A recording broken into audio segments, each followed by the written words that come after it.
they were looking for it, and they found it. There's a historic gravity to the place. This was a place where religious ceremonies had been held for thousands of years. It took those moments where somebody said, look, do you realize where you're digging? This is a part of American history.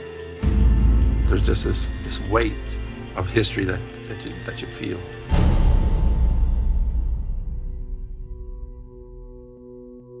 The majority of people don't even know about werowocomoco, but they know about one specific event that took place here that involves one of the most famous Indian people in the world, and that's Pocahontas. This, werowocomoco, is the place where Captain John Smith, Powhatan, and Pocahontas met.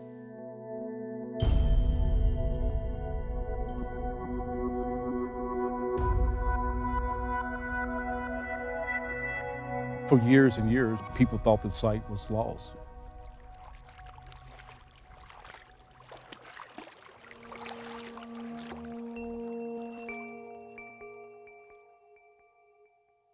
I walk in the morning and I walk again late in the evening, and I always find something. I still get just as excited when I find something as I did at first. It's like, this is so amazing to live here. You can definitely tell this would be a good place to live for several reasons. It's high up on a bluff. That's good for, obviously issues of flooding. People from other tribes were coming to pay tribute to Powhatan and the other paramount leaders who lived here. They have wanted to be in an elevated place, and it's surrounded by water on 3 sides. And if you look at important places throughout the Powhatan, Virginia landscape, you'll see that that's a pattern. When they did a small dig here in the 70s, that was not focused on werowocomoco. We know from the notes they were not looking for werowocomoco at that time. We come here, and then Lynn shows us what she found. And then it all changed. This is a really nice arrowhead, beautifully done on the edges. This is another unique one. This is the pipe stem that I almost threw away. Made for a very, very prominent person in the tribe, probably a chief. This is a significant find. It's bigger than us. How could we not share it with the world and let the research go forward?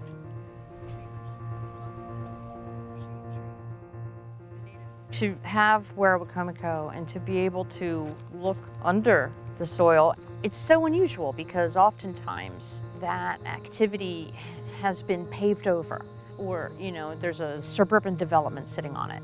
But this place is largely intact. It's a very large landscape, and the story is just underneath the surface.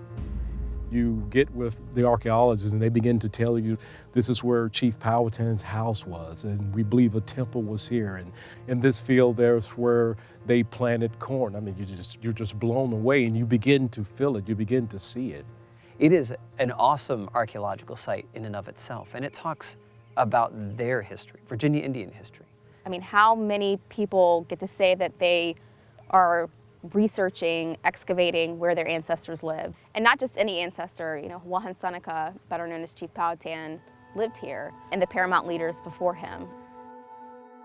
I believe it was like 10 years ago, my brother and I came out to watch the dig, and we could feel this connection between us and this place. Not until I actually came out here myself did I feel the power of the site, and my kids have experienced that same thing.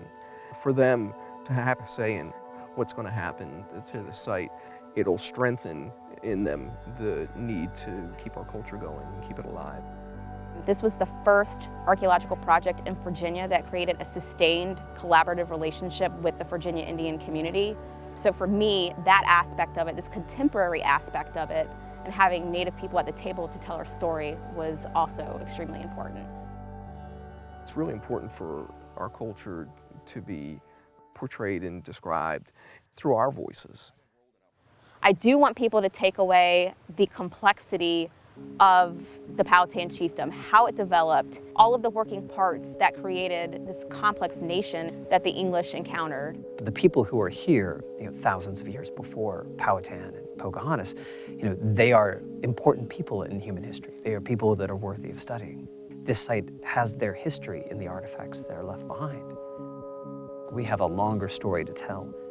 Also, it doesn't just end in 1607. Our story doesn't end in the 17th century.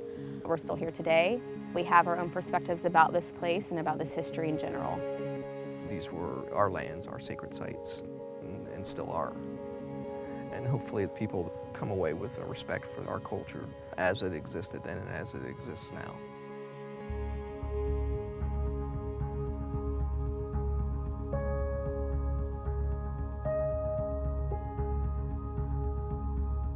This is the perfect opportunity for us to tell the whole story for the American public.